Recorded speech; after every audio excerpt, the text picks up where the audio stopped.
Everyday এলিগেন্সে সবাইকে স্বাগত জানাচ্ছি আরও একটি নতুন রেসিপি দেখার জন্য।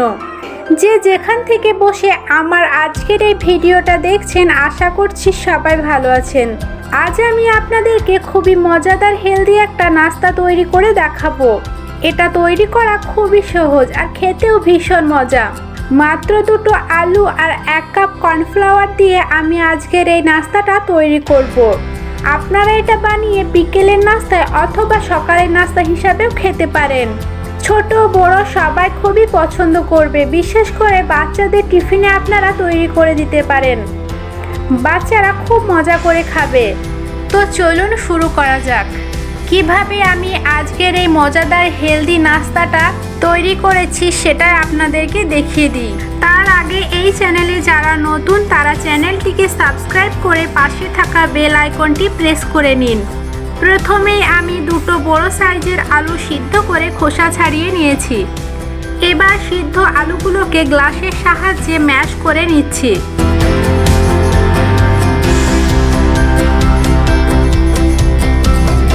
এবার এর মধ্যে দিয়ে দিচ্ছি 1 কাপ পরিমাণ কর্নফ্লাওয়ার। এবার খুব ভালো করে মেখে নেব।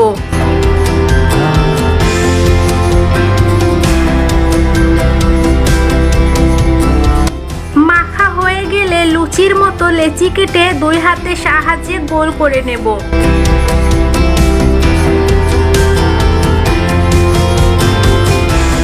এবার একটি বোতলের মুখ দিয়ে সামান্য চাপ দিলেই দেখুন মাশরুমের মতন আকার হয়ে যাবে। এইভাবেই সবগুলি বানিয়ে নিয়েছি। দেখুন বন্ধুরা, সবগুলি বানিয়ে নিয়েছি।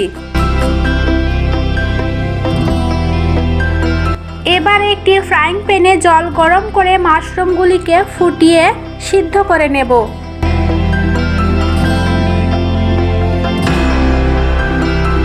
সিদ্ধ হয়ে গেলে এগুলোকে গরম জল থেকে তুলে ঠান্ডা জলে দেব।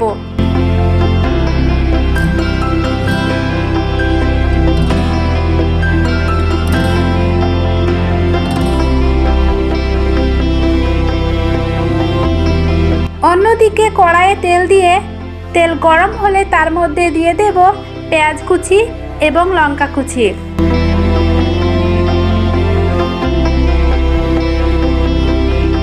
বেশ একটু ভাজা হয়ে গেলে দিয়ে দিচ্ছি সয়া সস।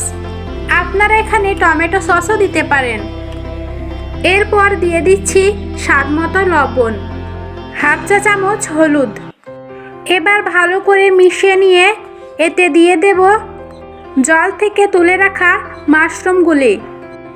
এগুলিকে এবার খানিকক্ষণ প্রায় 3 থেকে 4 মিনিট রান্না করে নামিয়ে নেব। তাহলেই রেডি হয়ে যাবে পটেটো মাশরুম। এখন এটা আপনারা সকালে নাস্তায় অথবা বিকেলে নাস্তায় খেতে পারেন। তাহলে বন্ধুরা আপনারাও এটা ট্রাই করবেন। আর যদি রেসিপিটা আপনাদের কাছে ভালো লেগে থাকে তো লাইক কমেন্ট শেয়ার করতে ভুলবেন না। তো আজ এই পর্যন্তই। পরবর্তীতে আবারও হাজির হব নতুন কোনো রেসিপি নিয়ে। আপনারা সবাই ভালো থাকুন, সুস্থ থাকুন। ধন্যবাদ।